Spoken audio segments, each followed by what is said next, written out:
বৃষ্টি ও উজানের ঢলে সিরাজগঞ্জে যমুনার পানি বাড়ছে, যদিও এখনো বিপদসীমা অতিক্রম করেনি। কোনো কোনো এলাকায় দেখা দিয়েছে ভাঙন। আরো বিস্তারিত জানাচ্ছেন আমাদের সহকর্মী ইউসুফ দেওয়ান রাজু। যুক্ত হব তার সঙ্গে। রাজু, যমুনার পানি ঠিক কখন থেকে বাড়তে শুরু করেছে? এছাড়া পানি বৃদ্ধির এই মাত্রা কি অনেক বেশি কিনা কি দেখছেন আপনি জানাবেন। তাছাড়া পানি উন্নয়ন বোর্ডই বা কি বলছে? ভাঙন মূলত কোন এলাকায় হচ্ছে? প্রতিরোধে কি ব্যবস্থা নিয়েছে প্রশাসন? সবটাই জানাবেন।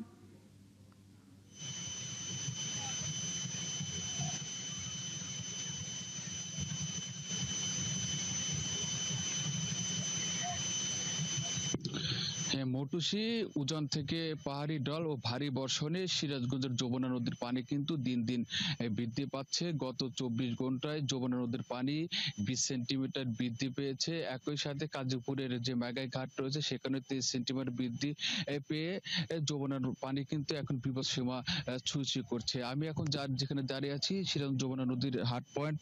এই যে গত যে জুন থেকে যে যমুনা নদীতে পানি বৃদ্ধি শুরু হচ্ছে, এতে কিন্তু সিরাজগঞ্জের ৪টি উপজেলা সিরাজগঞ্জ সদর, কাজীপুর, শাহজাদপুর ও চোহালির যে অঞ্চল রয়েছে সেই অঞ্চলগুলোতে তীব্র ভাঙন।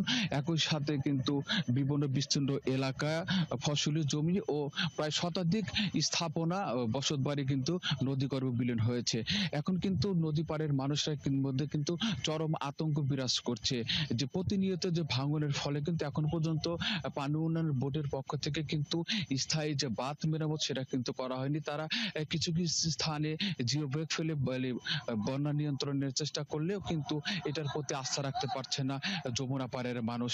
সিরাজগঞ্জ জেলা প্রশাসন এবং সিভিল সার্জনের পক্ষ থেকে ইতিমধ্যে সিরাজগঞ্জ জেলার ৮২টি ইউনিয়নের ৩১টা ইউনিয়নকে বন্যার ঝুঁকিপূর্ণ এলাকা হিসাবে চিহ্নিত করা হয়েছে। এতে কিন্তু মানুষের মধ্যে চরম আতঙ্ক বিরাজ করছে। তারা জেলা প্রশাসন এবং পানি উন্নয়ন বোর্ডের কাছে দাবি জানিয়েছেন যে নদী ভাঙন রোধে তারা জানি সতর্ক থাকে এবং যে অঞ্চলগুলো ঝুঁকিপূর্ণ রয়েছে সেই অঞ্চলগুলো যেন পানি উন্নয়ন বোর্ডের থেকে মানে তদারকি করা হয়, এমনটা তারা প্রত্যাশা করছেন। তবে সব মিলে সিরাজগঞ্জের ভাঙন রোধে জেলা প্রশাসন এবং পুলিশ প্রশাসন এবং পানি উন্নয়ন বোর্ড ব্যাপক প্রস্তুতি রয়েছে বলে আমাদেরকে জানিয়েছেন।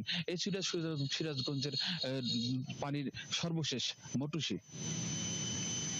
দর্শক, সিরাজগঞ্জ থেকে যুক্ত ছিলেন সহকর্মী ইউসুফ দেওয়ান রাজু।